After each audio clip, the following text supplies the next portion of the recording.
My fondest memory of Clover, South Carolina. Um, Back in the 50s, we lived on Mobley Street, right across from the former Blacks Funeral Home building. And I was a child. I played at the residence where we stayed at, a big two-story house that was owned by a lady named Miss Duck.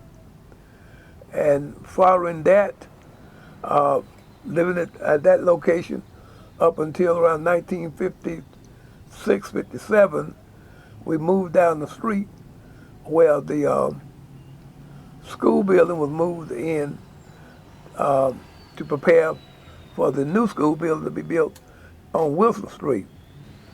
And really had a good childhood growing up, enjoyed the scenery and everything. And I went to school the first day, um, September 1958, at the Roosevelt School building, which was only about 2 years old at that time. And Miss Paulise Jackson was my first grade teacher, and I enjoyed being in her class. And Miss Paulise Jackson is responsible for me wearing eyeglasses today because she noted that I couldn't see well, and she put on my report cards that I need eyeglasses so that I can see how to do my schoolwork.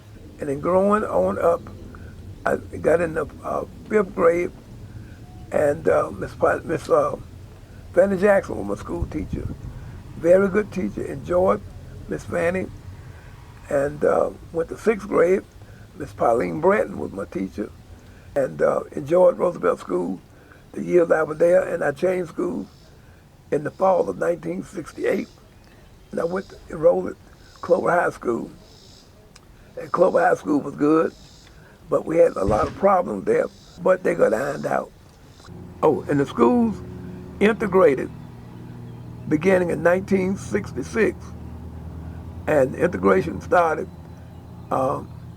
actually in 1965 after the Civil Rights Act was passed in 1964, but they integrated during the 1965-66 school year, and total desegregation came in 1970 when Roosevelt High School was closed as a high school in Clover for the blacks. And in 1972, I received the GED certificate for completion of high school.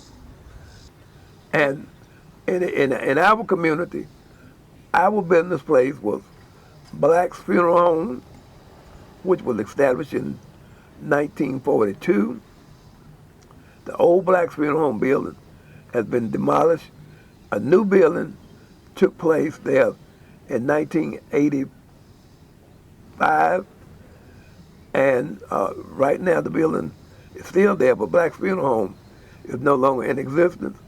The blacks all is deceased, and so there's no one to operate the present building, which was operated as Generation Funeral Home from 1997 through 2017. Blacks Cafe was operated by the late Mr. Sam and Mabel Blacks, and it operated until Miss Emma Black's health declined in the late 80s. And at this time, the building is being used as a Remedy club. Well, before the Blue Lights came, there was an Elks Club, which was operated by Mr. Thompson Boudaz. There was an Elks Club there, and then there was, after that, following that was the House of Blue Lights, operated by Mr. Robert Jane Castle. And that was back in the 80s as well. And also, there was a washeretta operated from the other part of the building, which was operated by Mr. James Frank Bratton. And also, he was the first black taxi cab in Clover in the 1970s, early 80s. It means that anything that you want to do, no matter what your race, creed, or color is, as long as you have the willpower to do it and the fortitude to do it, go after it.